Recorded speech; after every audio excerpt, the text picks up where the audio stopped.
ഈ വീഡിയോ കാണുന്ന എൻ്റെ കുട്ടികളോട് പറയാനുള്ളത്, നാളെ നിങ്ങളും നിങ്ങളെ മാതാപിതാക്കളെ കൊന്നേക്കാം.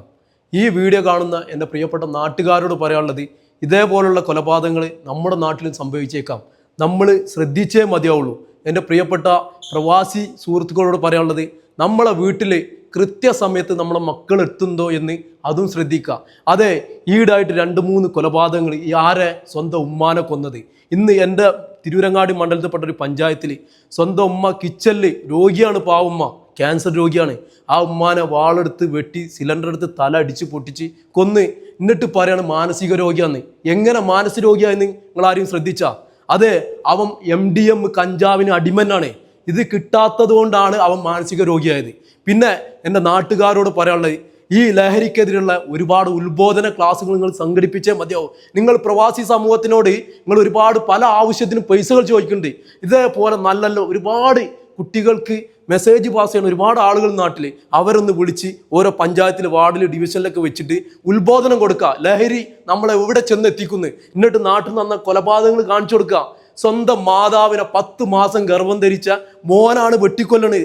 എനിക്കറിയാം, എൻ്റെ വൈഫ് ഗർഭിണി ആയിരിക്കുമ്പോൾ രാത്രി ആയാലും ഒന്ന് തിരിഞ്ഞു കിടക്കണമെങ്കിൽ അത് പ്രയാസപ്പെടുന്നത്. അപ്പോഴാണ് ഞാൻ ചിന്തിക്കണേ, എൻ്റെ ഉമ്മ എന്നെ ഗർഭം ധരിക്കുമ്പോൾ എത്ര ബുദ്ധിമുട്ടുള്ളത്.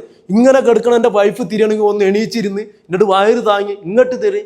ഇത്രയൊക്കെ കഷ്ടപ്പെട്ട് പ്രസവ വേദന സഹിച്ച് നമ്മളെ പ്രസവിച്ച് മുലകൂട്ടി നമ്മളെ കാഷ്ടമൂത്രം അവരെടുത്ത് നമുക്ക് ആദ്യത്തെ കൈ പിടിച്ച് നമ്മളെ നടത്തി സ്കൂൾ കൊണ്ടുപോയി, മദ്രസ കൊണ്ടുപോയി, വിദ്യാഭ്യാസം, സമൂഹം എന്താണ് ജനങ്ങൾ എന്നൊക്കെ നമുക്ക് പഠിപ്പിച്ചു തന്ന നമ്മളെ മാതാവിനോട് ഇന്നത്തെ ചെക്കന്മാർ, അതായത് ഇന്നത്തെ കുട്ടികൾ ഈ ലഹരിക്ക് അടിമപ്പെട്ട് വെട്ടിക്കൊല്ലണേ. ഇത് ആരെ പോരായ്മയാണ്?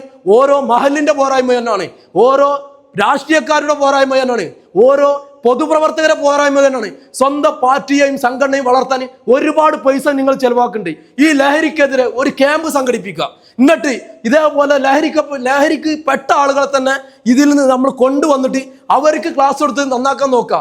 എല്ലാത്ത കാലം ഈ ഉമ്മാനെ ഉപ്പാനൊക്കെ വെട്ടിക്കൊന്നത് ഇങ്ങനെ ന്യൂസ് വരുമ്പോൾ, ഇന്ന് വെഞ്ഞാറമൂടിൽ ചുറ്റിക്കെടുത്തിട്ട് 5 പേരാണ് ആ വീട്ടിൽ കൊലപാതകം നടത്തി. നിങ്ങൾ കണ്ടോ? അതെ, എൻ്റെ പ്രവാസി സുഹൃത്തുക്കളെ, നമ്മളിവിടെ കഷ്ടപ്പെടാണ്.